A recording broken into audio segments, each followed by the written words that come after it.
Good morning students. तो students, हमारा जो टॉपिक है वो रेस्पिरेशन का टॉपिक चल रहा है। उस रेस्पिरेशन में आप लोगों ने एरोबिक एनारोबिक रेस्पिरेशन में कुछ पॉइंट्स किए।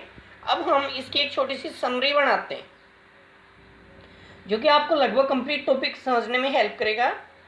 सबसे पहले आप क्या रखेंगे यार, ग्लूकोज है। ग्लूकोज का ब्रेकडाउन होता है पायरुविक एसिड के अंदर। ग्लूकोज एक 6 कार्बन का मॉलिक्यूल्स है और पायरुविक एसिड एक 3 कार्बन का मॉलिक्यूल्स है। ग्लूकोज का ब्रेकडाउन सबसे पहले pyruvic acid that means pyruvate में हुआ है। और ये प्रोसेस सेल के अंदर कहाँ हो वो आपको याद रखना है। ये प्रोसेस सेल के अंदर साइटोप्लाज्मा के अंदर होती है।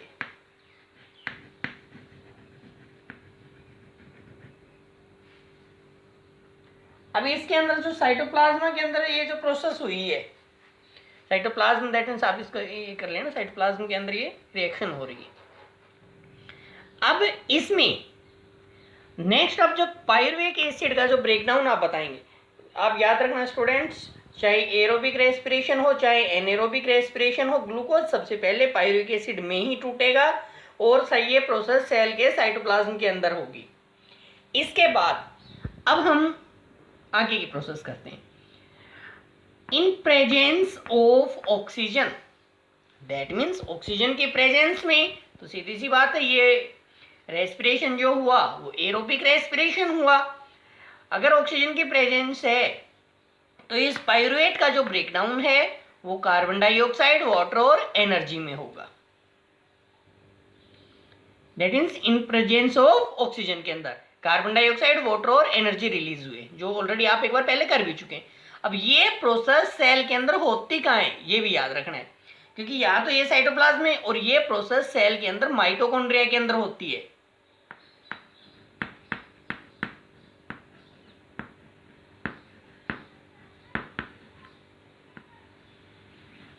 ये जो प्रोसेस है CO2H2 और एनर्जी रिलीज वाली, ये सेल के अंदर माइटोकॉन्ड्रिया के अंदर हुई है।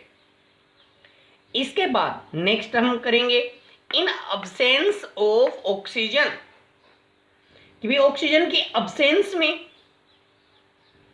ऑक्सीजन की absence that means anaerobic respiration. तो एनारोबिक रेस्पिरेशन के अंदर इथेनॉल प्लस में कार्बन डाइऑक्साइड और प्लस में एनर्जी रिलीज हुई। ये प्रोसेस सेल के अंदर कहाँ कंप्लीट हुई? ये प्रोसेस सेल के अंदर साइटोप्लाज्म के अंदर होती है।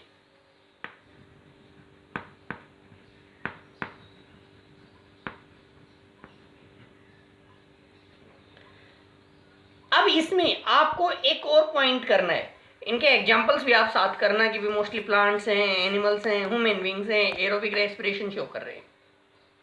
इन absence of oxygen, for example एक यीस्ट का एग्जांपल है, इसको आप फर्मेंटेशन भी बोल रहे हैं। इथेनॉल प्लस में कार्बन डाइऑक्साइड प्लस में एनर्जी रिलीज हुई है, सेल के साइटोप्लाज्म में हुई।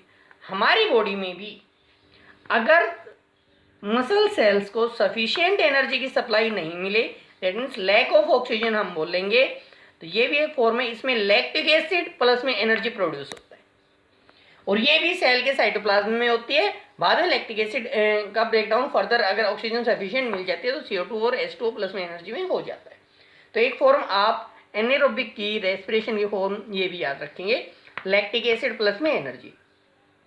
जो हमारे मसल्स के अंदर क्रैम्प प्रोड्यूस होते हैं, वो जो पेन होता है वो लैक्टिक एसिड की वजह से ही होता है।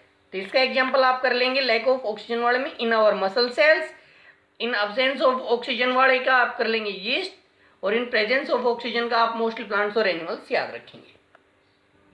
ये एक समरी है रेस्पिरेशन की, जिससे अगर आपको ये समरी याद है तो आपको ये कंप्लीट टॉपिक याद हो जाएगा। याद रखना स्टूडेंट्स कि ये कौन सी प्रोसेस है, वो कहाँ हो रही है। अब जैसे आप एक और वर्ड याद रखेंगे, ग्लूकोज सबसे पहले पायरुविक एसिड में टूट रहा है, साइटोप्लाज्म के अंदर ये रिएक्शन हो रही है, इस रिएक्शन को ग्लाइकोलाइसिस कहा जाता है। आगे के कुछ टॉपिक्स में हम इनके बारे में थोड़ा सा स्टडी भी करेंगे। और इसमें ये भी याद रखना, ये जो एनर्जी रिलीज हो रही है इस रेस्पिरेशन प्रोसेस में, ये एनर्जी ATP के फॉर्म में स्टोर होती है और जब जहाँ रिक्वायरमेंट होती है तब इस ATP का ब्रेकडाउन होता है। आपको ऑलरेडी याद है कि एटीपी को energy currency of the cell कहा जाता है। एटीपी की फुल फॉर्म भी आप लोगों को याद रखनी है, एडेनोसाइन ट्राइफॉस्फेट। अब इसमें एक छोटा सा पॉइंट आप ये याद रख लेंगे, इंपॉर्टेंट है ये, when energy is required in the cell of various reactions to occur. जब भी सेल के अंदर वेरियस रिएक्शंस होती हैं, सेल के अंदर जब एनर्जी रिक्वायर होती है, the terminal phosphate linkage in ATP, ATP के अंदर जो टर्मिनल फॉस्फेट है, एडेनोसाइन ट्राइफॉस्फेट में जो टर्मिनल फॉस्फेट है इज ब्रोकन, वो टूट जाता है। The energy equivalent to 30.5 kilojoule per mole is released. ये आपको याद रखना है कि भाई एक एटीपी के ब्रेकडाउन से अप्रोक्सीमेटली जो कितनी एनर्जी रिलीज होती है वो आपको याद रखना है, 30.5 किलो। ये टॉपिक है आज आपका, सिंपल टॉपिक है, और यही टॉपिक बार बार थोड़ा सा आगे आप करेंगे तो इनके बारे में ही और करना है, ग्लाइकोलाइसिस के बारे में भी स्टडी करनी है और ह्यूमन रेस्पिरेटरी सिस्टम के बारे में भी स्टडी करनी है, वो नेक्स्ट वीडियो में करेंगे।